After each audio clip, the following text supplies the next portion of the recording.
Hey everybody, what's going on, and welcome back to Dave Does Pools. I'm out here with a new customer who has a few issues going on with their pool equipment, but today they just want me to fix the leak at the outlet on their pump. And if we look in here, we see the silicone, and we have the same thing over here on the inlet. So what that tells me is one or two things happen. And the most likely is that when the pump was installed, whoever did this didn't tighten the male adapters enough, and it was sucking in air, pushing out water, and instead of fixing that the correct way. And I could understand why they wouldn't, because I've dealt with male adapters enough to know that I hate using them. So if a pump doesn't have unions, I put high temp unions. I don't like using male adapters anymore if I can help it. So they, instead of like cutting it here, tightening this more, and coupling it together, they decided to silicone it. And this I could understand on the vacuum side, because there's not a whole lot they could do here besides replumb a bunch of this. So I could understand on the intake side, because actually it's not really pulling in any air. I'd be more concerned about these wearing down over time, that rubber dry rotting and that pulling in air. But then on the motor, somebody made a big mistake, a rookie mistake, of using an impact driver or some power tool to tighten the bolts down, and they cracked the motor mount. They didn't crack it once, they cracked it twice. They might have cracked it 4 times. I'm not able to check the bottom of those. But always hand tighten the bolts, or like if it's on a Jandy valve or Pentair valve, always hand tighten them. You can use a driver to remove the bolts or screws. Never use a power tool to put them back in, because you risk doing this. And then looks like the bonding wire came off. Actually, it looks like it was never on there, because you see how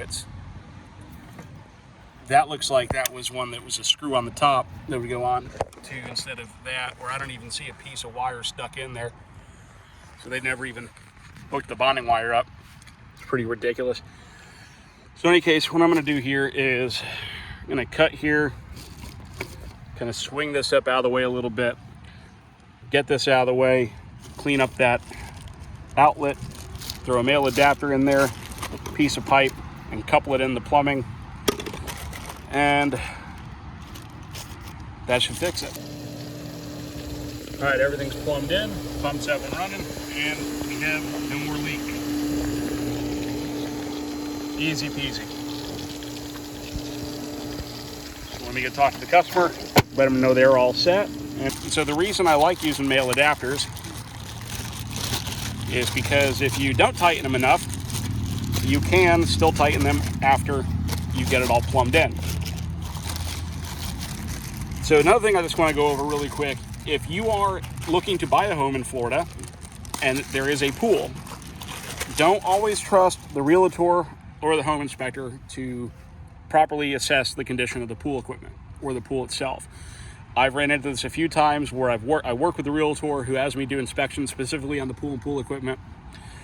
And I've worked with new home buyers who have, called the company I worked with before I started my own. And I went out there and they had some issues, and oh, well, the product manager, the realtor, the seller said, oh yeah, everything's working. Well, I get there like the day they're moving in, and the salt cell's messed up. There's a leak somewhere.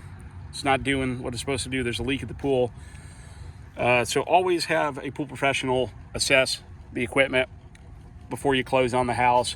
And if you're a seller and you want to make sure everything's working before you put your house on the market, call a pool professional. Like with me, with that sort of thing, I just charge $95 for an inspection.